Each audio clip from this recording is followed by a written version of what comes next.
Ladies and gentlemen, Lahai Roi is something very unique from Kuro Games. If the things in this video are true, it's the perfect showcase of how Kuro superimposes ideas to make their own universe. Today I want to provide the mythology that relates closest to Lahai Roi, with some ideas coming from the game itself. So just like we did with Septimont, where we showed Ragnarok as this blueprint for the storyline, we also have something similar for Lahai Roi. However, this is speculation, so we won't be seeing exactly how Kuro has rewritten something. We'll just go over the possible ideas from source material. You'll also see how this concept is incredibly popular and you may not have noticed. Enjoy the video. Alrighty, let's cover what is known about Lahai Roi. Firstly, the script of Lahai Roi. The letters in black are confirmed, and the ones in color are unconfirmed. This comes from various sources in-game and the special program. This is the key that unlocks the door to understanding Lahai Roi. Before we use this to decipher information, let's look at the facts we already know. We know that Star Torch Academy exists within Lahai Roi. This academy is also referred to as the Resonator Academy because they are specifically made for resonators. Their logo is this image here on the screen.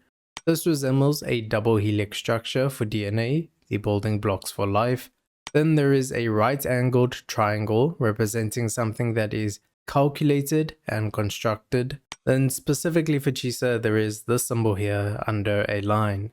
This is the letter E in the Lahai Roi transcript. But what does this mean? This may be a reference to the reciprocal of Euler's number. 1 over E is known as the secretary problem, which is used in statistics to decide on the best candidate. This perfectly demonstrates what resonators mean for humanity. They are the select few that are seen as higher or evolved humans. In simple terms, resonators are a high society or the best specimens of humanity. But the Academy is only a fragment of this. We also know of Spacetrek Collective. This is the organization in Lahai Roi that established Star Torch Academy. They also created the cassette that Chisa and Galbrina have and the cassette Rover found. It even has by Spacetrek Collective written on it.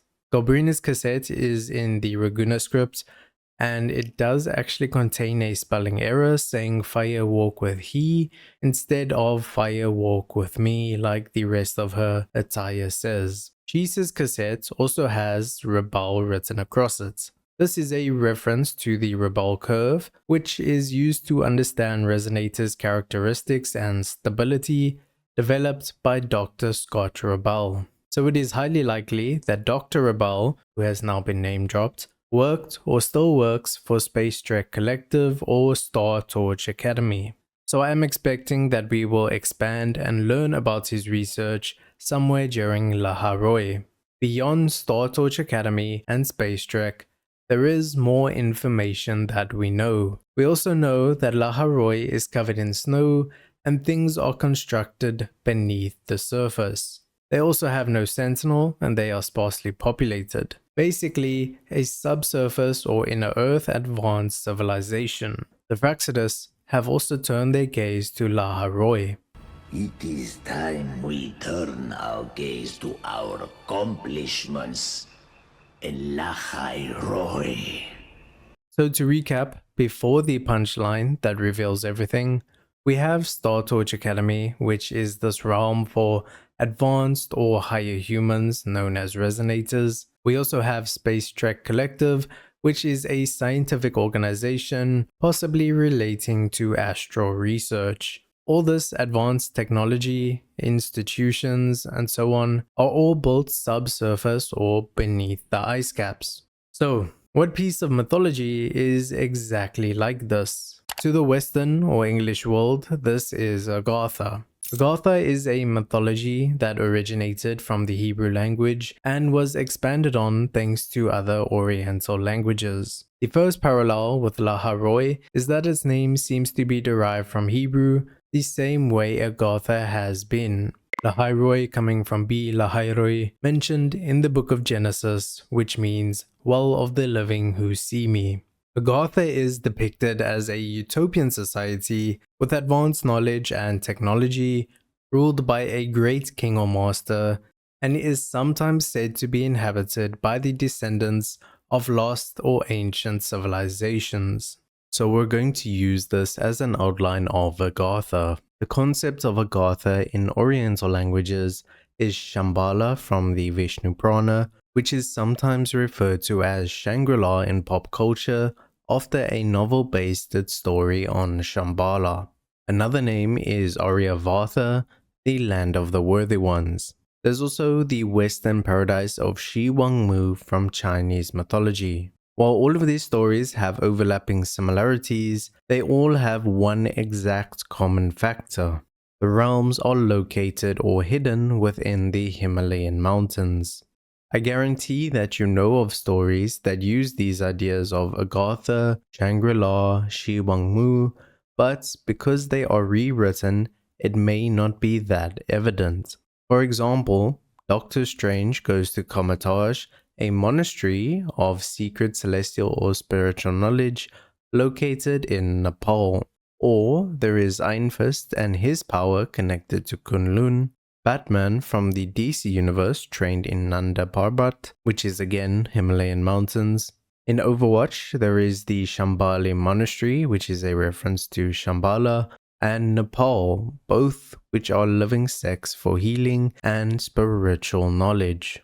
Zenyatta even believes in the iris, and his ultimate even turns him into a bright healing sun. Doctor Strange relates his power to Ashtur and Agamotto, so again something relating to an eye. A hidden sun is mentioned in all of these stories, and again in Lahai Roi we have some things to do with the sun, which we are going to cover later in this video. Raise it up high, the sun that will soon burn. By comparison, in Agartha we have a utopian city with advanced knowledge and technology. In Lahai Roi, we have a space-age country where Spacetrek Collective accepts only the best of the best humans, being resonators. Above this, it may be that not just any resonator is accepted. For example, Chisa was the 1/E mentioned earlier in this video. Agartha is also said to be inhabited by descendants of ancient and lost civilizations. One example being Lemuria, which was destroyed by natural events like earthquakes and pole shifts. Likewise, Star Torch and Spacetrek do not belong to a single nation. It is multinational, and perhaps we'll get some more ancient lost civilization lore along with it. So what actually happened in and around Agartha that could be superimposed to Wuthering Wave's story for version 3.0 onwards? Well, there are a few things we are going to cover. The first is a celestial stone. This is supposedly a mineral or artifact that holds properties beyond the understanding of human science. These celestial stones can be manipulated and enhanced by the alignment with magnetic poles of the Earth. This is one of the materials or minerals that enabled the advanced technology to exist in Agartha and stories alike. In Wuthering Waves, we have the reactor drive and the Void Watch Tower, so these creations are possibly rooted to the same concept. However, from the teaser, we also know that the sun and heat is a factor of Lahai Roi. We are sun chasers. We are the shepherds of fire. Shepherd of Fire is a metaphor for the devil's perspective, so guiding humanity with their own will rather than divine command. In Agartha and the inner cities, there is a different sun or a second sun. Some stories will say it's magma, and that this magma provided the heat which enabled materials to have scientific properties not easily accessible to the surface. Other stories will claim it's a literal second sun. Molten gold drip is captioned for Luke and the sun for Sigrika. In the concept of Agartha, it is mentioned that it is ruled by a great king or master. We don't have the details on a master for Lahai Roi, but we do have candidates to be a resonator for the most supreme power or to be the seer of possibility, like an iris or the eye of Agamotto. And guess what? Both characters have multiple arms, which is symbolic for the far-reaching ones. They are reaching far into the astral realm or spiritual knowledge. Of the characters we know of, possible candidates for the master, I'd say, is Scar because of Baphomet and representing the Black Lamb and Shepherd metaphors, Rover because it's Rover, Swatchloch, but I think he will copy something and not reveal his true form. You are not the only one without fear!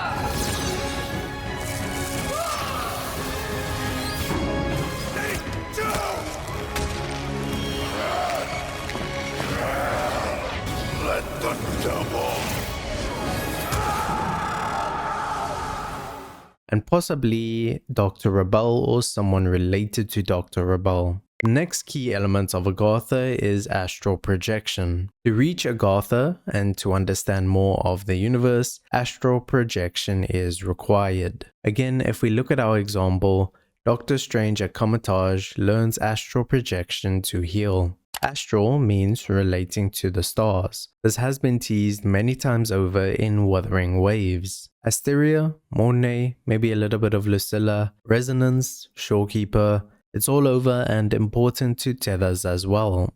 We may even have the Eye of the Sun like we have the Eye of Ananka and the Eye of Asteria. Kuro likes to superimpose their mythologies for unexpected twists, so we may even see some King in Yellow from Cthulhu mythology or an Amun-Ra from Egyptian mythology.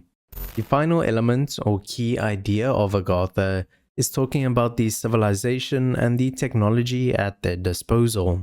We're not just comparing Agartha's technology to today's technology, we're also comparing it to the technology from different ages. But firstly, the civilization.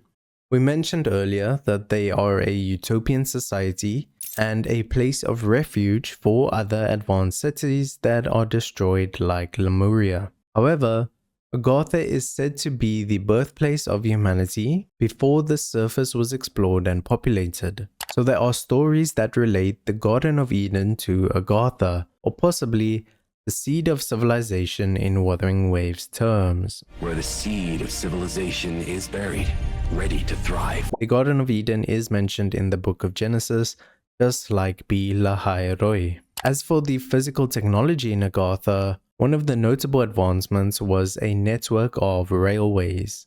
This is predating trains in the surface world. Now in Wuthering Waves, during the Hanami main story, Chisa is reading a book. Using the Lahai Roi transcript, this book is called Murder on the Snowpiercer, written by Christina. It's quite interesting that you can even read the pages Chisa reads because it actually is rendered and makes complete sentences.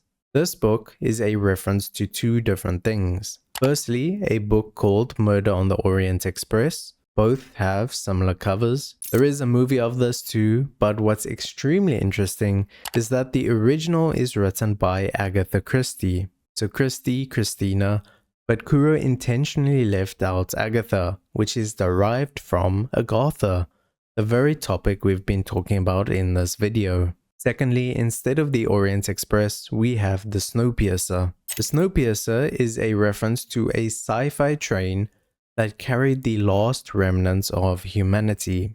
So Lahai Roi, covered in ice, advanced technology, a book about a train in the snow carrying the remnants of humanity or civilization, and thus an investigation into a crime or disaster on the train.